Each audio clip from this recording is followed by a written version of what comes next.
Eu saúdo os irmãos em nome de Jesus. Uma igreja apostólica, ela tem dois tipos de ofício. O primeiro se chama o ministro do Senhor e o segundo se chama o diácono. O ministro do Senhor, ele é apresentado no Novo Testamento sob 4 nomes. Primeiro é pastor. Eu não diria primeiro, na sequência que eu vou dizer. Pastor. Depois apresenta o mesmo ministro com outro nome, bispo. Depois apresenta o mesmo ministro com outro nome, presbítero. E, por fim, apresenta o mesmo ministro com um 4º nome, ancião. Segundo estudiosos, eles dizem que esses 4 nomes estão de acordo com a capacidade de cada um, para que os ministros não façam a mesma coisa. Então, o pastor é aquele que leva as ovelhas para o pasto. Então, significa aquele que prega a palavra, que ensina a palavra. Ele é o pastor, ele apacenta. Outro ministro, que é bispo, ele faz a supervisão do rebanho. Por exemplo, quando nós iniciamos em Caruaru, lá nos idos de 99, 98, sob os auspícios da igreja de Petrolândia, o pastor Valdir Penaforte, ele ia lá periodicamente fazer a supervisão do rebanho. Ele era o pastor de Petrolândia, mas quando ele ia a Caruaru, ele fazia o papel de episcopo ou de bispo. Também o bispo, ele faz a supervisão do rebanho em si, aqui na cidade. Ele visita as famílias, ele sonda os adolescentes, o culto doméstico, a vida espiritual de cada um, como está a vida espiritual. Então, é um trabalho bem meticuloso. Ele pergunta qual é o curso que os jovens da casa estão fazendo, qual é a aptidão que eles têm mostrado, se está havendo alguma necessidade de verbas financeiras para que um curso profissionalizante, adequado para as habilidades daquele rapaz, daquela moça, daquela casa, precise para a igreja implementar. Então ele faz um trabalho, irmãos, importantíssimo, o bispo. Depois tem o ancião. O ancião é aquele homem que abre a escritura e ele tem capacidade de dizer ao povo, pela sua experiência com a palavra, o que Deus diria numa determinada situação. Pastor, eu estou querendo ir embora, eu trabalho aqui em Delmiro Gouveia, mas estou querendo ir embora para uma cidade lá no interior da Bahia, porque surgiu uma oportunidade muito boa de trabalho, meu ganho aqui é pouco, lá o ganho é triplicadamente ou quadruplicadamente, eu vou viver confortável. E o que é que eu devo fazer? Qual é a orientação? Eu tenho orado a Deus, mas como é que o Senhor me aconselha pela palavra de Deus? Então, esse ancião, ele tem a habilidade dada por Deus de abrir a escritura e dizer naquela situação o que Deus diria. Esse é o ancião. E por fim é o presbítero. O presbítero, a palavra presbítero significa presidente. Ele é aquele que preside a igreja, preside o próprio conselho dos pastores, preside as assembleias, ele preside a administração da igreja, é ele que representa a igreja civilmente diante da lei, assina os cheques, é aquele homem que preside as comissões, a tesouraria, a secretaria, a sonoplastia. Ele é o presidente em todas as instâncias das instituições, das substituições da igreja. Por isso, irmãos, que o Novo Testamento sempre apresenta a pluralidade de ministros. O interessante é que uma igreja tenha todos esses homens com essas habilidades, pelo menos 4, na verdade, pelo menos 4. A gente tem sabido que é muito difícil isso, né, irmãos, na nossa realidade. Eu me lembro que em Caruaru a gente implementou o MINTES, lembra, né? O pastor Rogério também aqui em Petrolândia, eu acho, implementou o MINTES para que surgissem homens dentro da igreja que exibissem essas habilidades e que a palavra de Deus que eles estavam estudando através das matérias teológicas refinasse essa chamada e surgissem dentro da igreja homens Mas, irmãos, eu fiquei muito decepcionado porque não surgiram esses homens dentro da igreja, né? Mas nem sempre é a hora de desistir. A gente sempre continua esperando no Senhor. O próprio Jesus disse, olha, a seara é grande, os trabalhadores são poucos. Não se esqueçam de quê? Quem lembra? Você é um pastor. Não se esqueçam de quê? Diga aí, Zaqueu. Você é bem lembrado de tudo. Mas Ramon sabe. Não se esqueça de quê? Rogai, pois, ao Senhor da seara que mande trabalhadores para a sua seara. Esse deve ser um item obrigatório no rol de orações da igreja. A igreja tem que orar continuamente para que Deus mande trabalhadores para a sua seara. Irmãos, a gente que já foi de outras igrejas, somente arminianas, a gente presenciou homens que eram pastores, pregadores bons, eloquentes, mas era um fracasso como presidente da igreja. Era um fracasso na visitação. Era um fracasso no aconselhamento. E a gente, descia a lenha naquele homem. Mas se ele recebeu de Deus o dom de ser pastor, de apacentar o rebanho, por que eu vou cobrar dele outros dons? Nós temos aqueles pastores que eram grandes administradores, eles construíam, edificavam, faziam grandes casas de oração, compravam, equipavam a igreja, tinha uma facilidade muito grande. Ele organizava a igreja do ponto de vista da presidência em si, a comissão de finanças era toda organizada, a secretaria, todos os departamentos da igreja. Por quê? Ele era um presbítero por dom. Ele recebeu do Senhor o dom de ser um presbítero. E ele desempenhava muito bem. Mas quando o pregador faltava que ele ia pregar, era um fracasso no púlpito. Já tem aquele outro ministro que é especialista na visitação. Mas quando vai pregar, não prega bem. Quando vai administrar, não administra bem. E a igreja, irmãos, olha, desce a lenha nesses ministros. Não é o caso, irmãos. A gente tem que entender que Deus levanta ministros dentro da palavra dele, dentro da igreja dele, segundo o dom que ele dá. O Espírito dá de forma soberana para a edificação do corpo. Então ele junta esses homens. É difícil um só homem ter todos os 4 ofícios, pastorear, presidir, visitar, supervisionar e aconselhar. É muito duro, irmãos, para um só ministro fazer isso. Nós temos em Caruaru uma igreja com 40 membros. Para fazer tudo isso, olha, a gente faz das tripas coração. É muito trabalho. A gente não consegue. A palavra é essa. A gente tem que dar a mão à palmatória e dizer, Senhor, nós não conseguimos. Manda, Senhor, trabalhadores para a tua seara. Manda. Então é esse o caso, sabe, irmãos? A gente ter sempre esse ponto no item de oração diária. Senhor, manda trabalhadores para a tua seara. Quando a igreja tem esses 4 ministros, sabe, irmãos? Esses 4 obreiros à frente dessas áreas, é uma maravilha, irmãos, a igreja. Areias, ela tem partido para essa pluralidade. Nós já temos lá 2 pastores. Ela foi pioneira, né? Ela foi pioneira nessa questão da pluralidade. Mas não é o ideal ainda, somente 2. É preciso mais. É preciso um pregador, é preciso um presidente, é preciso um aconselhador e é preciso um supervisor. A igreja precisa desses 4 ministros. Bom, mas eles representam um ministro só. Esse é um dos ofícios que o Novo Testamento apresenta. E qual é o outro ofício que o Novo Testamento apresenta, irmão João? Diácono. E agora, irmãos, o que é que faz o diácono? O que é o diácono? A palavra diácono significa servir, servidor, servente, servidor. Diaconia significa serviço. Todo mundo que trabalha na igreja, de certa forma, é um diácono, né? Um servidor. Lavou o chão, ajeitou a cozinha, zelou pela casa de oração. É um serviço prestado ao reino de Deus. Mas, na verdade, irmãos, o que é que o diácono, segundo o Novo Testamento, ele faz? Muitos dizem, irmãos, que não há uma clareza sobre o trabalho diaconal. Uma clareza assim, bem clara, bem explícita.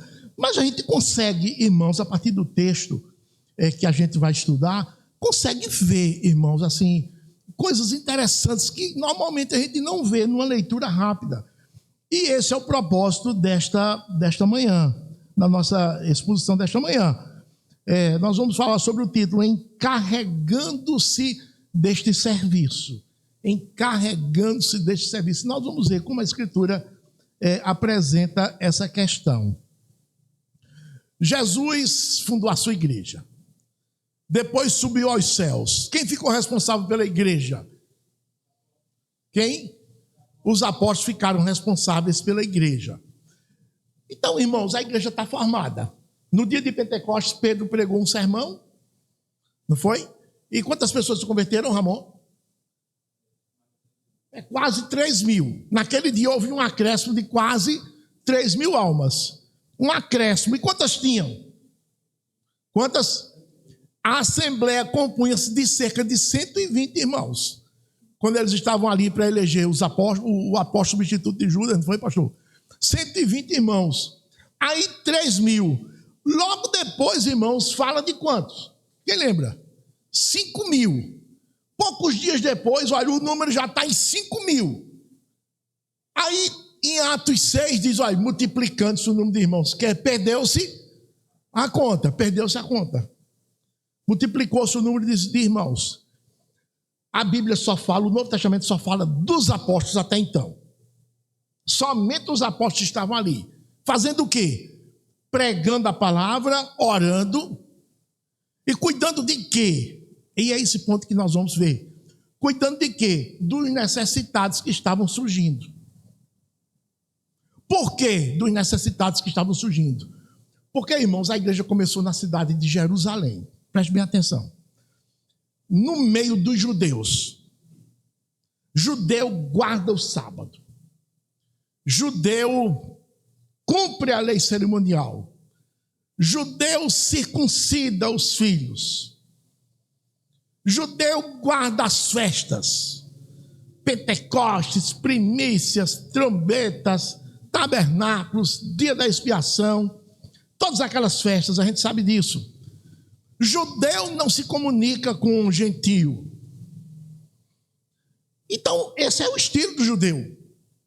Aí, a pregação do evangelho tira o judeu do judaísmo.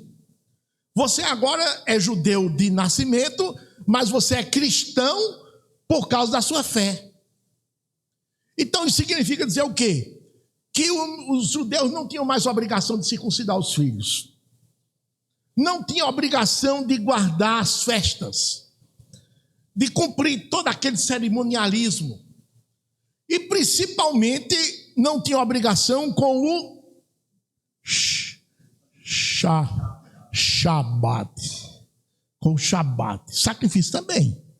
Com o Shabat. Irmãos, o que? Eles estão trabalhando no sábado, Os judeus diziam uns aos outros, estão trabalhando no sábado. E no primeiro dia da semana eles não trabalham, não. Trabalham no sétimo e não trabalham no primeiro dia. Irmãos, isso era carne de porco em um hospital, dentro da cultura judaica.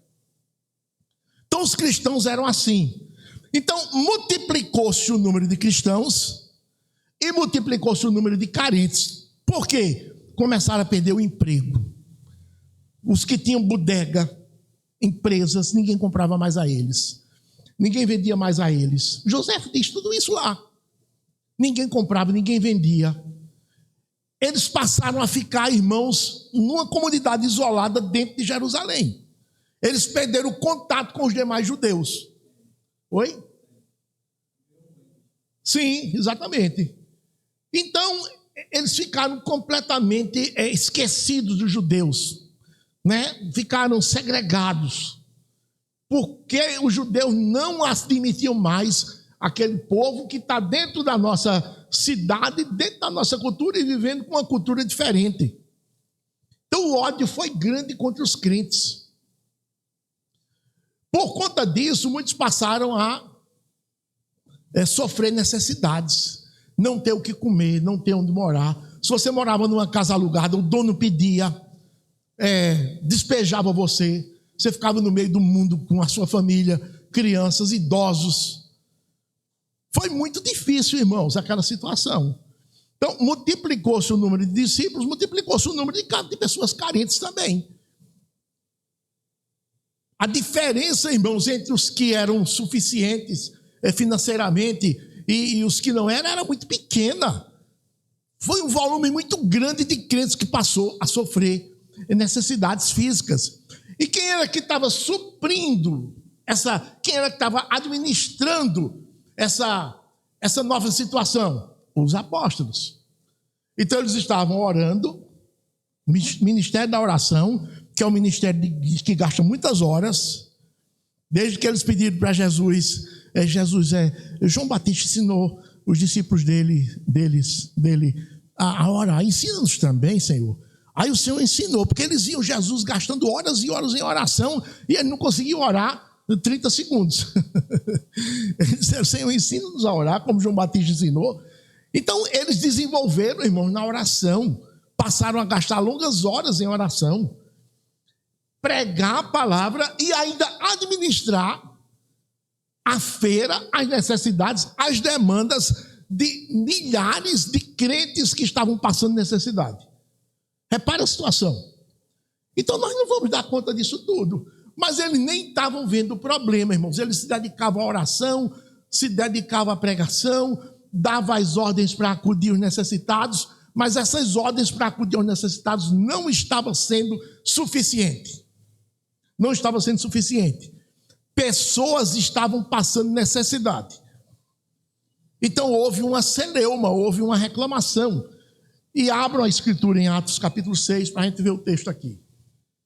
A partir do versículo 1 diz assim: ora, naqueles dias, multiplicando-se o número dos discípulos, houve murmuração dos helenistas contra os hebreus, porque as viúvas deles estavam sendo esquecidas na distribuição diária.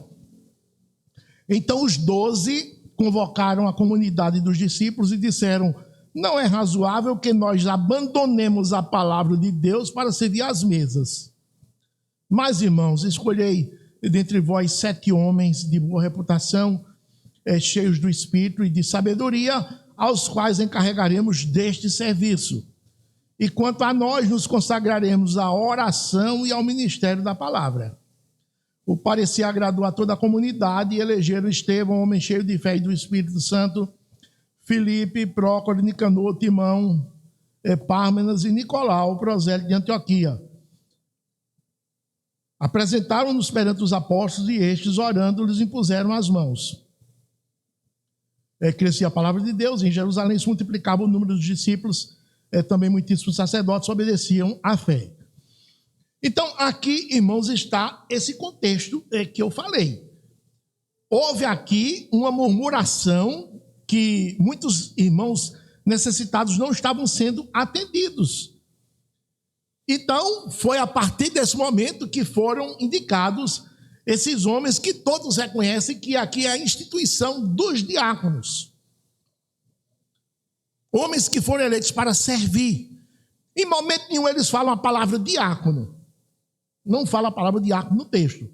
Mas foram homens que foram eleitos para atender às demandas materiais da igreja, dos necessitados. Por isso que eles são confundidos com os mesmos diáconos que Paulo, nas suas cartas, vai dar as instruções pormenorizadas do caráter desses homens, das habilidades que esses homens devem mostrar para exercer o diaconato. Tá certo? Então, é a partir desse texto aqui que nós vamos ver 2 lições. A primeira é a coordenação e suprimento dos necessitados da igreja. A coordenação e o suprimento dos necessitados da igreja. Então, esses homens são encarregados deste negócio. E esse primeiro negócio é esse aí. Suprir os necessitados, coordenar o suprimento dos necessitados da igreja. Irmãos, a igreja ela precisa olhar com atenção toda especial os seus próprios membros. Toda especial. Ela pode até olhar necessitados de fora. Pode olhar necessitados de fora. Mas com especialidade os membros da igreja. Essa é uma função da igreja. não pode faltar nada que seja básico para os membros da igreja, principalmente os necessitados. Deus proíbe terminantemente na palavra dele. Quando a gente lê ali em Deuteronômio 15, Deus diz: eu não quero que haja pobres no meio do meu povo. Pobres que ele fala, irmão, não é pessoas que não sejam ricas, mas pobre é aquele que não tem como atender suas necessidades básicas de vida. Deus diz: eu não quero que haja nenhum no meio do meu povo que seja classificado como necessitado, de forma nenhuma. Ele tem que ter o mínimo da dignidade para viver. O mínimo ele tem que ter. Então, por isso que a igreja ela tem que olhar com muito cuidado as necessidades dos irmãos carentes da igreja. A conta de luz tem que estar paga, tem que ser paga. A conta de água. Se for um idoso, a conta da internet, porque é com ele, com o celular que ele liga para o SAMU: venha me acudir aqui, ele liga para o diácono, venha me acudir. Ele liga para o pastor: venha me acudir. Eu caí, estou aqui caído no chão. Recentemente nós tivemos um caso da avó de um irmão da igreja. Ela não é crente. Então foi encontrada, caída lá de um dia para o outro, irmãos. Caiu no dia de manhã, só foi encontrada no outro dia de noite. Estava já a morte lá. Foi socorrida e escapou. Ela não tinha um celular. Repare como são as coisas. Então, se for uma pessoa idosa, ela tem que ter um celular que funcione, que ela possa acionar e chamar o diácono, chamar o SAMU. Qual é o número do SAMU, pastor? 192. 192. Então, venha me acudir. Então, o cara vai lá e acode mesmo. Pessoas que não têm como comprar o remédio da pressão, da glicose, né, Gilda? As crianças não têm as vitaminas necessárias, o material escolar. Não pode não. Tem que haver. Então, a igreja tem que suprir isso, irmãos. Com todo o seu povo necessitado da comunidade da igreja local. Isso é necessário, isso é obrigatório. Isso é a comunhão dos santos, é isso. Então veja, quando a gente olha para esse texto aqui, qual é o status da igreja? Versículo 1 diz assim: ora, naqueles dias, multiplicando-se o número de discípulos. Então tinha uma grande multidão. O Zaqueu falou de 120, depois Ramon falou para 3.000, o Zaqueu falou para 5.000, e eu disse que depois já tinha uma multidão incontável. Multiplicou-se rapidamente a igreja, tanto em número como no número de necessitados, por conta da saída do judaísmo, da adoção do cristianismo, com práticas praticamente diametralmente opostas, que estavam sendo inaceitáveis da parte dos judeus. Então, era esse o status da igreja nessa ocasião. Aí surgiu um problema. Qual foi o problema? Versículo 1, houve murmuração dos helenistas contra os hebreus, porque as viúvas destes estavam sendo esquecidas na distribuição diária. Esses helenistas aqui são judeus de origem grega. Helena, né? Helena é o nome antigo da Grécia. Helena até com E. Helena. Judeus de origem grega, que estavam morando em Jerusalém, estavam sendo assim olhados, sabe, irmãos, pelos judeus, assim, com as vistas assim atravessadas. Como que discriminando? Porque não eram judeus legítimos, eram judeus nascidos no estrangeiro, noutra pátria, embora fossem crentes, mas ainda persistia no coração dos judeus crentes aquela repulsa contra judeus nascidos fora de Jerusalém. Então, se tem um judeu e um judeu helenista, a gente está tendo primeiro o judeu, depois o judeu helenista. Se sobrar, é que atende o judeu helenista. Aí não estava sobrando. Aí as viúvas, irmãos, estavam passando necessidade. Irmãos, numa sociedade em estado de democracia, a viúva já sofre, a viúva já sofria, porque ela era objeto da exploração. Imagine num estado de guerra como esse aqui. Aí é que a coitada da viúva sofria. Então, se o Senhor já nos manda assistir a viúva e o órfão em condições normais, imagine numa condição de guerra, como era essa aqui. E você deixar numa condição de guerra uma viúva desassistida, é um assinte contra Jesus Cristo. Então, houve esse problema aqui, irmãos. Problema que não estava sendo atendido aqui essas coitadas dessas viúvas judias de origem grega. Aí o problema foi reconhecido. O problema foi suscitado quando eles ouviram que não tinham prestado atenção. Aí disseram, é verdade, esse problema está existindo. Está no versículo 2.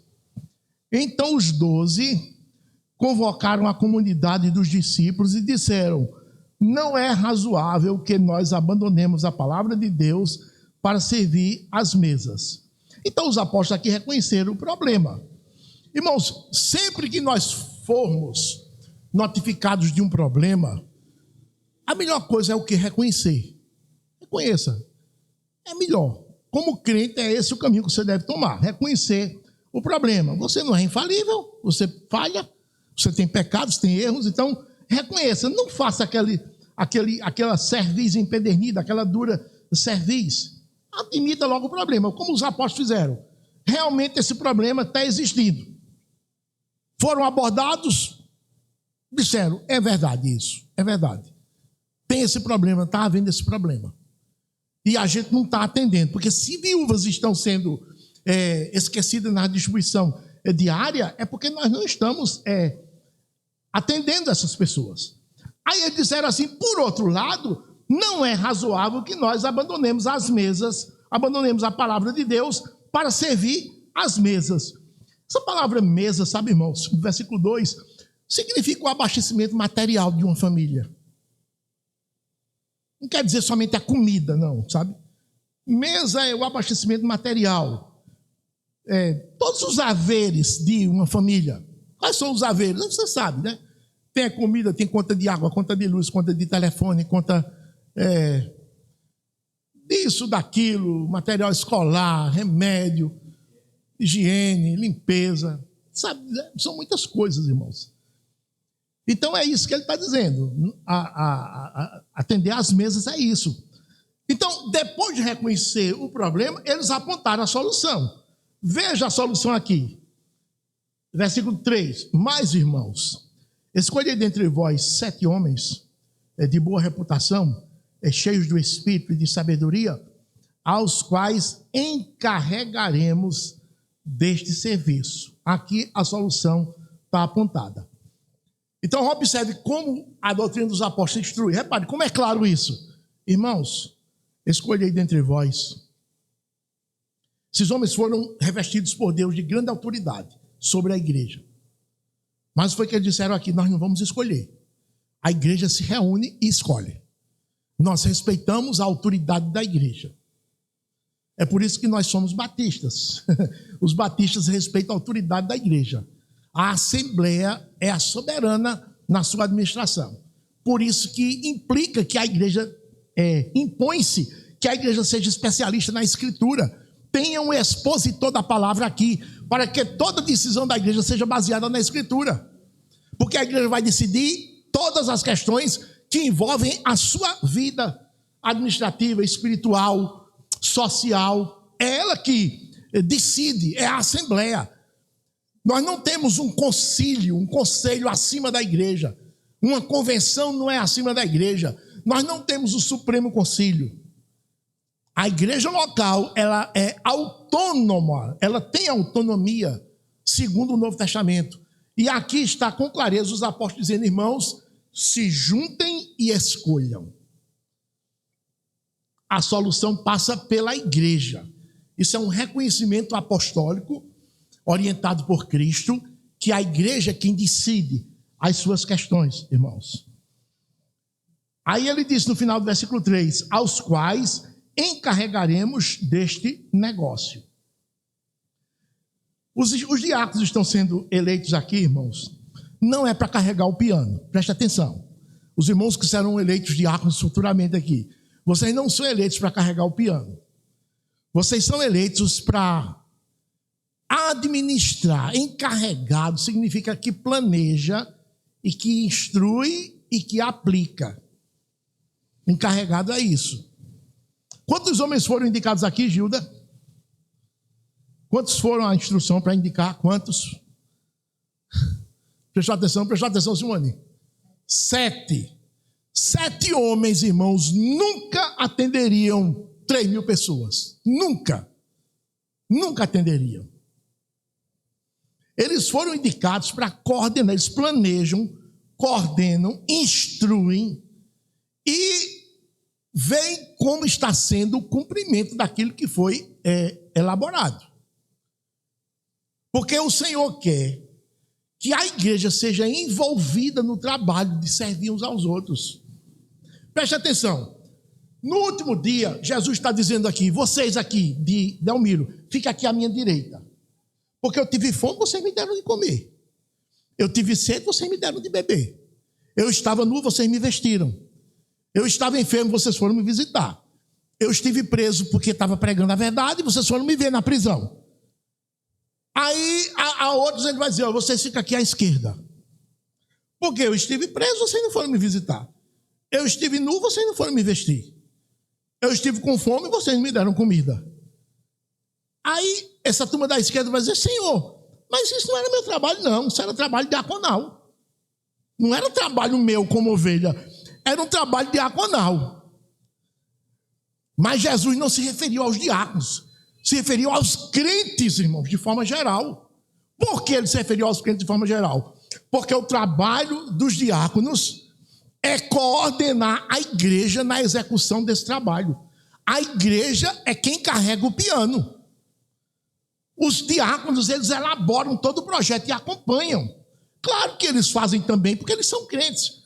Mas para pegar e de fazer a distribuição diária, o atendimento geral a 3, 4, 5 mil pessoas, não são eles, irmãos, que tem que fazer. Até porque não é exigido dos diáconos tempo integral. Ó, vocês têm que ter tempo integral para poder ser diácono. Não, cada um trabalha na sua função.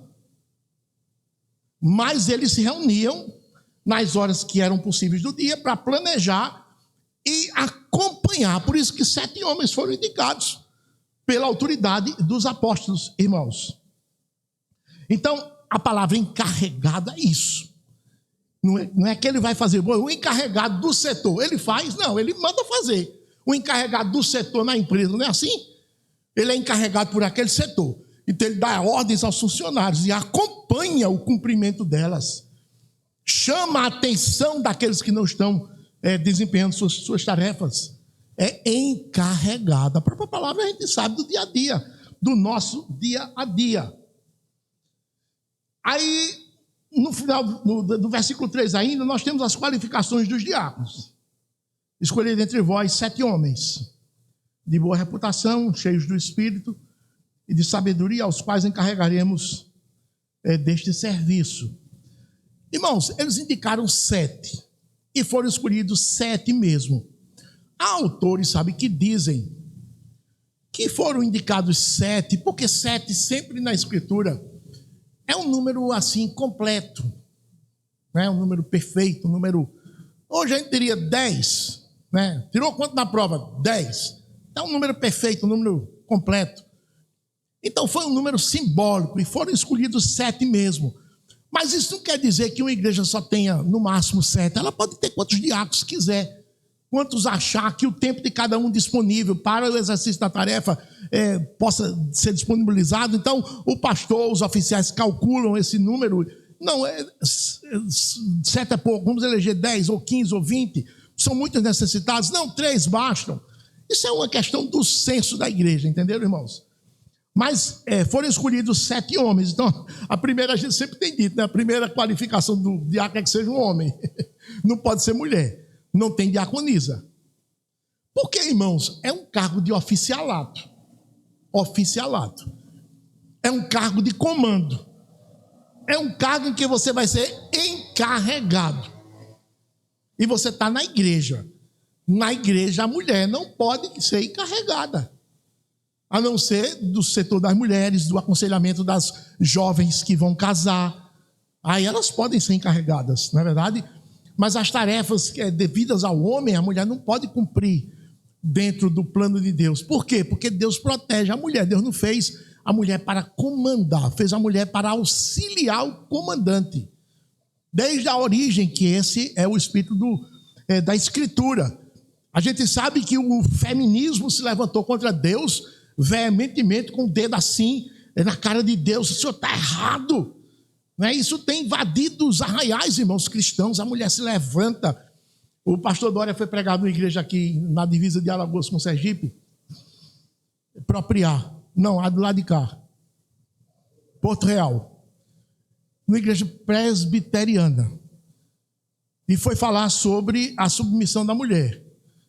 Levantaram-se duas mulheres em meio à pregação. Ele não foi ensinar como eu estou ensinando aqui, um diálogo mais com os irmãos, mas foi uma pregação dentro do culto, da liturgia, no domingo de manhã. E duas mulheres se levantaram com o dedo assim, ó, apontando para o pregador. E o pastor estava aqui sentado. Sabe o que foi que o pastor da igreja disse? Pastor Dória, as irmãs estão certas. As irmãs estão certas. Isso na hora da pregação. Aí o pastor disse, pronto, agora não tem mais ética, não tem mais nada. Agora é o nome de Deus que está em jogo. Ele disse, eu me lembrei de Calvino. Calvino dizia, ou foi Lutero, se um cachorro ataca aquele que ameaça o seu dono, imagine eu vou permitir que a palavra de Deus seja ultrajada a esse nível. Não, aqui agora vai ser para quebrar mesmo. Aí ele descobriu o verbo, depois se retirou, entrou no carro, foi embora para Aracaju. Não sei se era Aracaju ou aquela cidade lá no... Esqueci o nome. Não, mas que ele foi ser pastor no começo. Então vejam, irmãos, como são as coisas. O movimento feminista invadiu o arraial evangélico. De tal forma, irmãos, que as mulheres que são pastoras hoje, diaconisa nem se fala. Toda igreja tem diaconisa. Que são mulheres, irmãos. Contrário à palavra, 7 homens. 7 homens. Ele não disse 7 membros. Se tivesse 7 membros, ainda não seria 7 mulheres. Ainda mulher não podia ser. Quanto mais que ele foi específico, 7 homens. 7 cabras do sexo masculino, 7 machos. Foi assim que foi dita a ordem. Então, a qualificação é essa. Segunda, cheios do Espírito Santo, né? Cheios do Espírito Santo. Boa reputação. Boa reputação, irmãos, diz respeito ao conceito que ele goza dentro da igreja.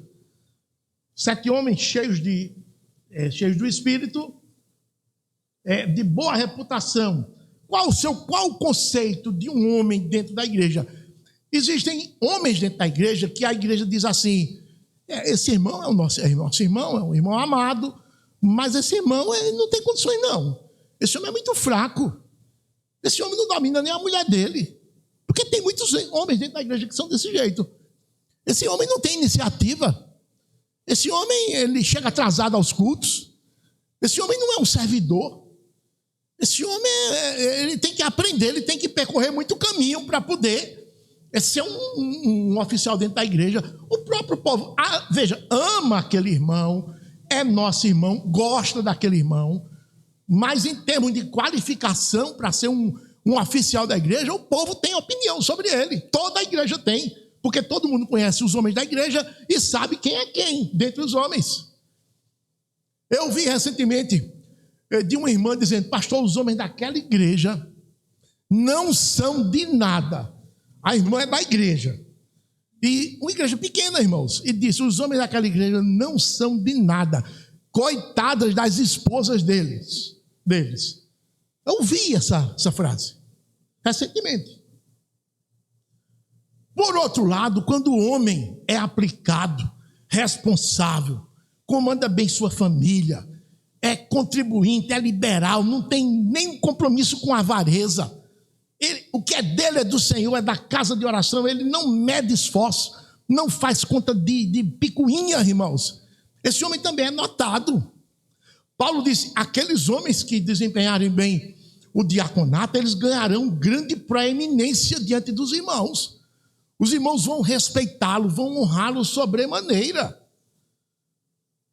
Porque isso é verdade. A igreja tem opinião sobre os homens da sua igreja. Não pense você, homem, que passa despercebido, não. O povo sabe quem é você. O povo sabe do que você é capaz, do que você não é capaz. O povo sabe qual é a sua responsabilidade, qual é a sua irresponsabilidade. O povo sabe. E na hora H o povo vai levantar a mão ou manter a mão baixa. É assim que acontece, irmãos. Ninguém se iluda, não. O povo do Senhor é um povo que ouve a palavra, é esclarecido. O povo vê, quando se tem um pregador fiel à frente da igreja, que ele expõe a escritura, o povo fica sabendo, irmãos. O povo aprende. E o povo fica sabendo julgar pela palavra, segundo a reta justiça, a régua infalível da escritura. Ela sabe muito bem. A igreja sabe quem tem futuro na igreja, quem não tem. Olha, aquele ali pode ter futuro, viu? Mas eu não acredito, não. Olha, aquela mulher pode, não sei não. Aquele rapaz, não sei não. Aquela ali tem futuro. Ele ali, pode olhar o comportamento dele, pode olhar o comportamento dela. Indica um grande compromisso. E nem membro da igreja ainda é, mas vai caminhando, vai caminhando. O povo sabe, irmãos, o povo sabe. Por isso que a igreja que administra a sua vida, escolhei dentre vós, foi dito aqui, irmãos. Depois ele diz o seguinte aqui, cheio do Espírito Santo. O que é cheio do Espírito Santo? O que é, Ramon? Cheio do Espírito Santo. Cheio da palavra. É cheio da palavra. Cheio da Escritura. Não pode, irmãos, olha, é inadmissível para você coordenar a distribuição de cesta básica. É exigido que você seja cheio da Escritura. Para coordenar a distribuição de cesta básica, atendimento material ao povo da igreja. Para essa função. Imagine você para ser o presidente de uma organização. Imagine você para ser ministro da palavra.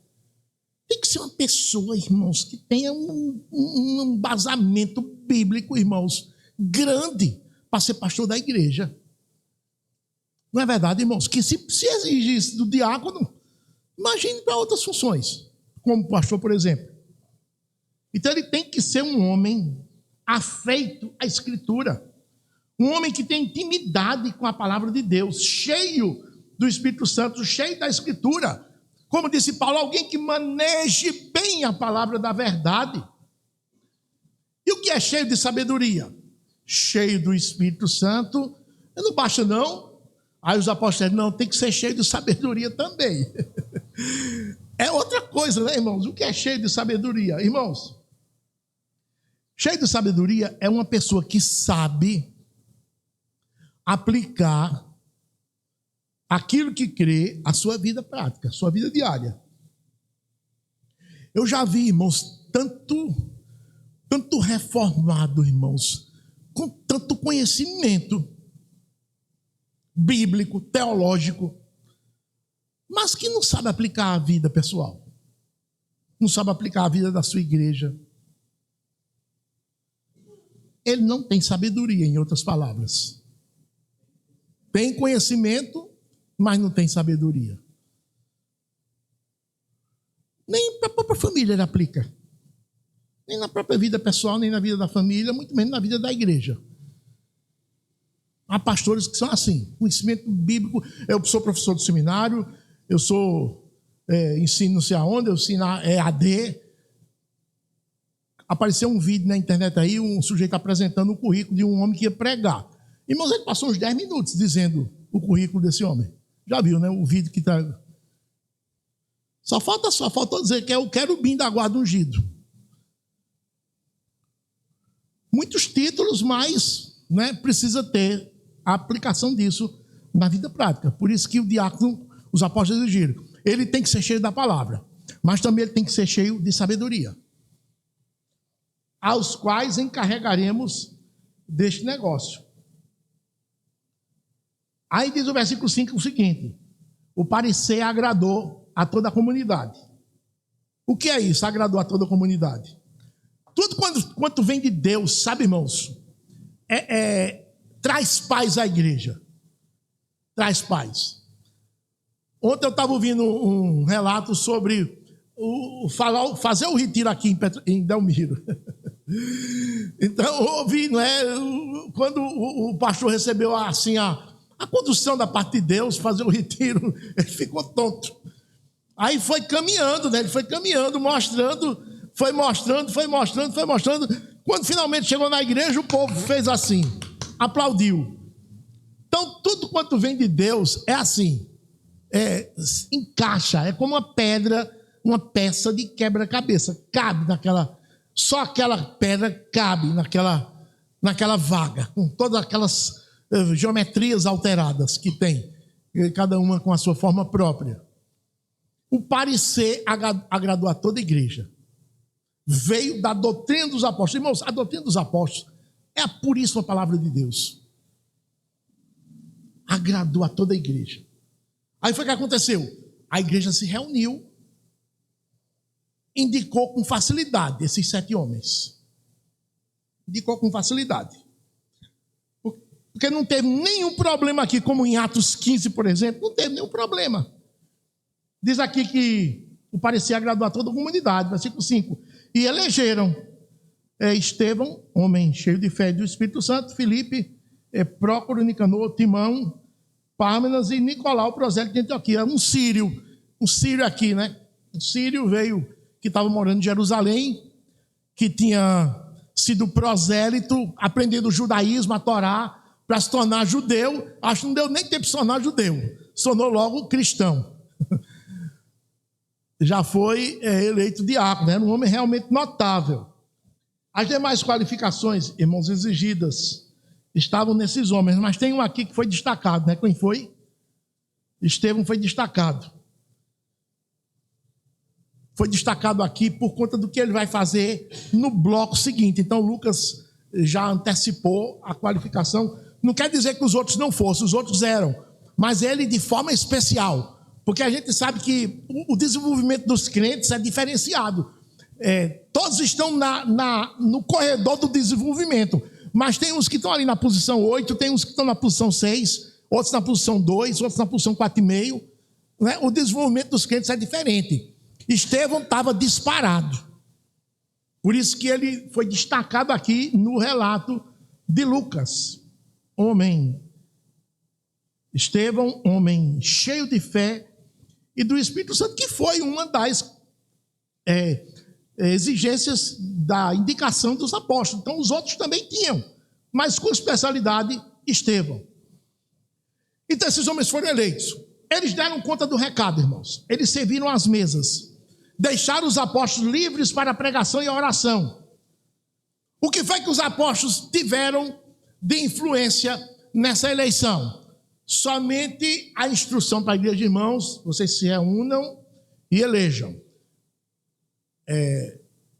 Quando eles fizeram isso, apóstolos, ok, estão eleitos.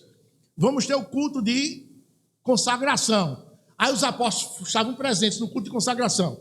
Aí na hora impuseram as mãos sobre eles, reconhecendo a autoridade daqueles homens, reconhecendo que a eleição deles foi legítima, foi bíblica. Então, quando oraram, depois de impor as mãos, aqueles homens agora estão prontos para agir. Essa foi a participação dos apóstolos. Certamente eles não participaram da indicação, eles mandaram a igreja fazer isso. A super igreja de Jerusalém, igreja com 5.000 membros, irmãos, ou mais, perdeu-se a conta. Aí eles estão eleitos, agora vamos ajudar, vamos agir. Aí eles começaram, irmãos, a treinar as pessoas. Começaram a treinar as pessoas para que as pessoas pudessem agora se ajudar umas às outras. Esse foi o trabalho deles, encarregados. Não é que eles foram fazer, colocar a mão na massa, não. Eles foram encarregados de planejar, dar as ordens para que as pessoas fizessem. Se numa igreja um diácono quer fazer tudo e o povo não faz nada, irmãos, ele está trazendo o maior prejuízo à igreja. Porque ele não está sendo encarregado, ele está sendo o próprio operário. E não é isso que o Novo Testamento manda. Você é eleito diácono para ficar encarregado desse negócio. Ele tem que ir na irmã Nita, ele tem que ir na irmã Aline, na irmã Gisele, e instruí-las a procurar como fazer, vá lá, sonde o que é que precisa, volte, faça provisão, leve. É o povo que vai fazer isso. Depois elas dizem, olha, diácono fulano de tal, fizemos isso, chegamos lá. Então eles vão anotando, irmãos, vão coordenando esse trabalho. e acompanhando a execução. Esse é o trabalho deles, é encarregados. Esse trabalho, irmãos, é tão importante dentro da igreja. Sabe por quê? Porque esse trabalho consiste na prática do amor. E aqui onde vai entrar a segunda lição, ensinando a igreja a cuidar das mesas. Cuidar das mesas. O apóstolo disse assim: o vínculo da perfeição é o amor. Acima de tudo esteja o amor, que é o vínculo da perfeição. Colossenses 3,14. Quando ele diz acima de tudo, o que é que ele quer dizer com isso? Acima de tudo esteja o amor. A pregação da palavra aqui no púlpito visa levar a igreja a amar. As reuniões em meio à semana visam levar a igreja a amar. O trabalho pastoral visa levar a igreja a amar. O trabalho diaconal visa levar a igreja a amar. Daí Paulo vai dizer, se eu fizer tudo e não tiver amor, não serve de nada. Ele diz isso em 1 Coríntios 13. Então, quando a palavra diz que acima de tudo esteja o amor, que é o vínculo da perfeição, você faz um pacote, vou dar um presente à minha noiva, o aniversário dela, ao meu noivo. Aí você compra o presente com todo esmero, zelo, aí acompanha o embrulho que a moça da loja está fazendo. No fim ela bota aquele selo, você chega em casa ainda bota seus adereços. Então, no final você bota aquele lacinho dourado quando é uma moça. Chama o vínculo da perfeição. É o top. Então, toda a obra do Senhor, sabe, irmãos? Toda a obra do Senhor visa, para nós cristãos, amar. É o vínculo da perfeição. Por isso que aquele que não ama, não conhece a Deus. Por quê? Porque Deus é amor. Deus é amor. Não cabe outro comportamento dentro da igreja a não ser amar. Aí o pastor prega, irmãos, prega aqui a verdade pura, legítima, isenta de qualquer erro. Terminou, ele disse amém. Quando ele diz amém, aí os diáconos se levantam, sabe, irmãos, e vão fazer o seu trabalho junto ao povo, para levar o povo a amar.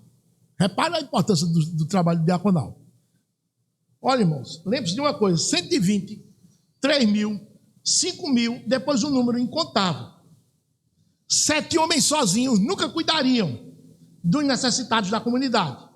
Por isso que o trabalho deles era coordenar, supervisionar. A mão de obra mesmo era do povo. Quando os diáconos apertam com o povo, para o povo fazer, eles estão levando o povo a amar. Auxiliadora. Auxiliador. Melhor é serem 2 do que um só, porque se um cai, o outro levanta. O princípio está aí. Pode ter certeza que o princípio está aí. Esse princípio que você está falando, ele está presente aqui, nessa questão.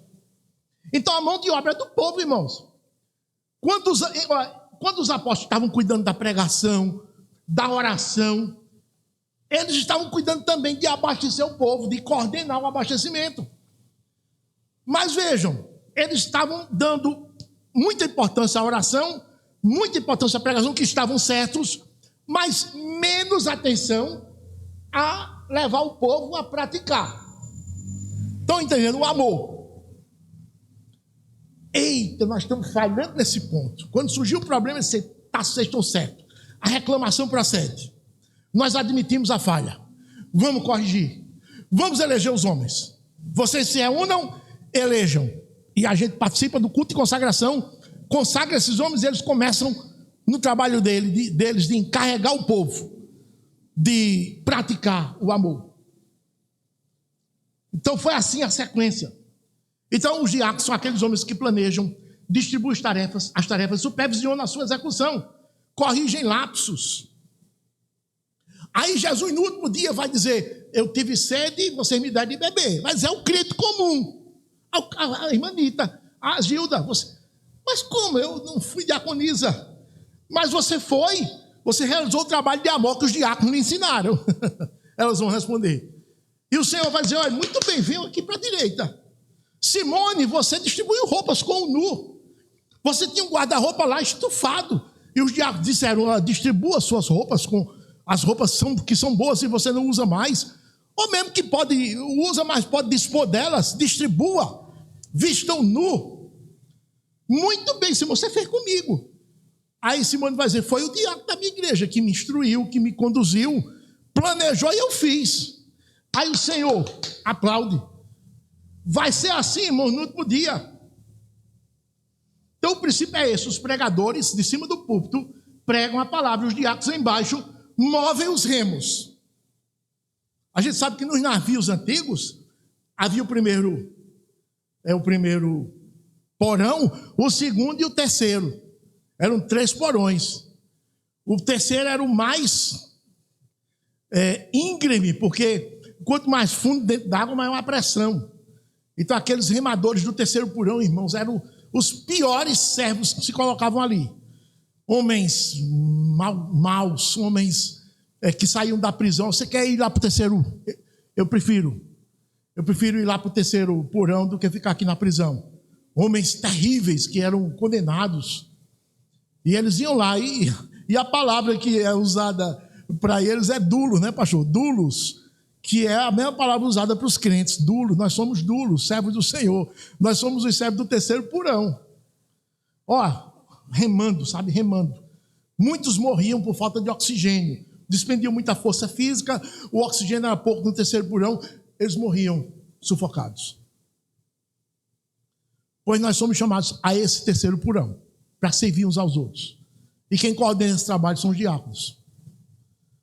Quando o diácono faz, irmãos, esse trabalho, o pastor vai ter que fazer. Mas o pastor tem que pregar e orar. Aí ele vai cair na situação dos apóstolos. Pregar, orar e coordenar a distribuição diária. Ele não vai fazer bem. Mas tem que fazer porque os diáconos estão fazendo.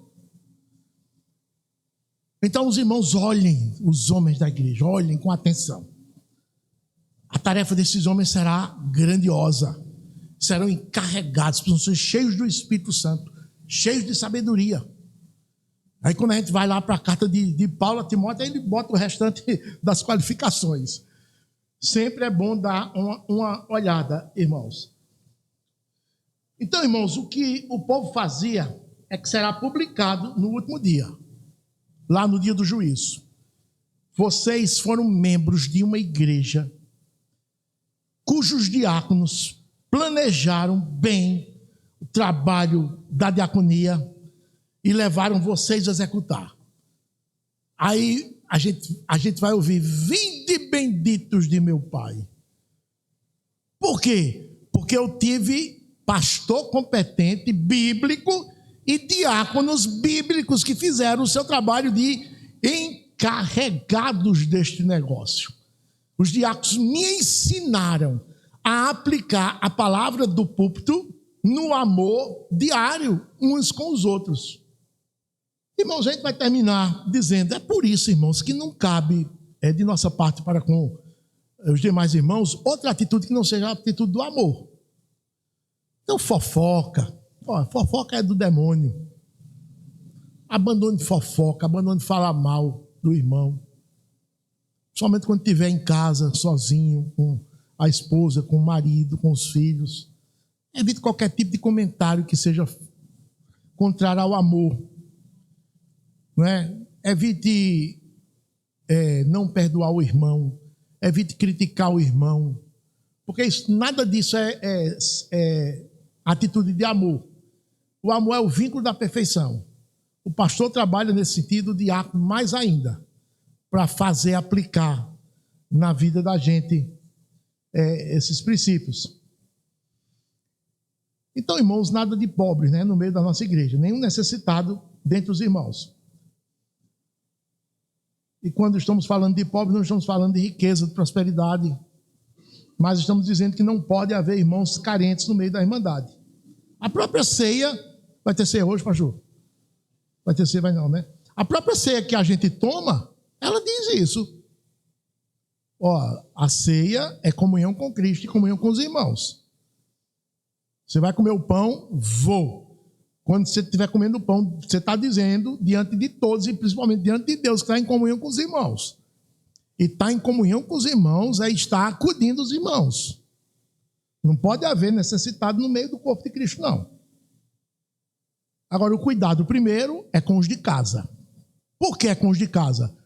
Porque o povo crente, irmãos, é um povo que luta uma luta desigual junto com o mundo. Ontem eu estava conversando com o irmão aqui da igreja. E ele dizendo, olha, eu não faço esse tipo de coisa que o mundo faz. Não faço isso. Então, as minhas chances diminuem. As nossas chances diminuem como crentes. Na hora da concorrência, na hora de... Se você vai apresentar um produto para concorrer com o outro já vai, compra lá, apresenta propina. E você não faz nada disso. Então, você tem uma deficiência de oportunidades por ser crente. E você só quer fazer a coisa segundo o padrão de Deus. Aí você sofre. Então, quando a gente for acudir, a gente acude primeiro os de casa. Quando os de casa estiverem supridos, a gente pode acudir os de fora. Os diáconos se reuniram lá, mandaram lá uma oferta lá para os flagelados. Tem uma igreja no Rio Grande do Sul que está sofrendo muito lá e abrigou na sua casa de oração muitos flagelados. Inclusive até pessoas que nem crentes eram, estavam tendo uma despesa de alimentação, 3 refeições por dia, cobertor, tudo. Então os diáconos dizem, não, nosso povo está suprido, nós temos dinheiro em caixa, então vamos mandar uma oferta. Aí mandaram. Mas se não tivesse, primeiro é para acudir os da gente. Deus ordena isso. A doutrina dos apóstolos também. Se alguém não cuida dos da sua própria casa, é pior do que os incrédulos. Façamos o bem a todos, principalmente aos da família da fé, principalmente, em primeiro lugar. Então, depois que a gente acode os de casa, a gente pode acudir os de fora. Mas acudir os de fora, se deixar os de casa na necessidade para ganhar glória, ó, a igreja fez isso com os de fora, de forma nenhuma, irmãos, de forma nenhuma. Primeiro, Deus quer tratamento VIP com os domésticos da fé. Se sobrar, e você acorda aí fora. Por isso que ele vai dizer, quando vocês fizeram, mas Senhor, quando foi que nós fizemos isso contigo? Eu não me lembro de ter dado uma roupa a ti, dado água, comida ao Senhor, não. Sempre que vocês fizeram a um destes meus pequeninos que creem em mim, a mim fizeram. Então, o Senhor não se referiu aos necessitados de forma geral, não. Aos necessitados que creem nele, da igreja. Você pode acudir outra igreja fora? Pode. Com quanto? Paulo disse assim, cada um contribua segundo propôs no seu coração. 2 Coríntios 9. Mas a igreja daqui, irmãos, local, a gente tem um norte lá desde o Antigo Testamento, que Deus planejou. Ele disse, vocês levantem um dízimo para sustentar os ministros do culto, sacerdotes e levitas. Levantem outro dízimo para sustentar os pobres dentre vocês. Ele disse isso a Israel. Então a gente tem isso como parâmetro, irmãos, para fazer também na igreja. A gente tem que dispor de uns 10% para sustentar a beneficência da igreja. Para que haja suprimento. Para uma igreja de fora, pode ajudar? Pode. Com 10% também não, segundo propuser no seu coração. Quando é uma igreja de fora. Mas o de casa tem que ser... Vejam a força da igreja local. Como Deus quer que a igreja local seja coesa. Boa, irmãos, de se viver nela, de adorar nela, de comungar com os irmãos. Então a igreja está, né, no processo de escolher os homens para o diaconato. Vejam, irmãos, a importância desses homens. Como eles terão grande responsabilidade diante do Senhor e diante da igreja de procederem de acordo com a Bíblia. Aos quais encarregaremos deste negócio. Eles serão encarregados de ensinar a igreja a amar. E tendo dito estas palavras, nós dizemos amém. E terminamos a nossa palestra.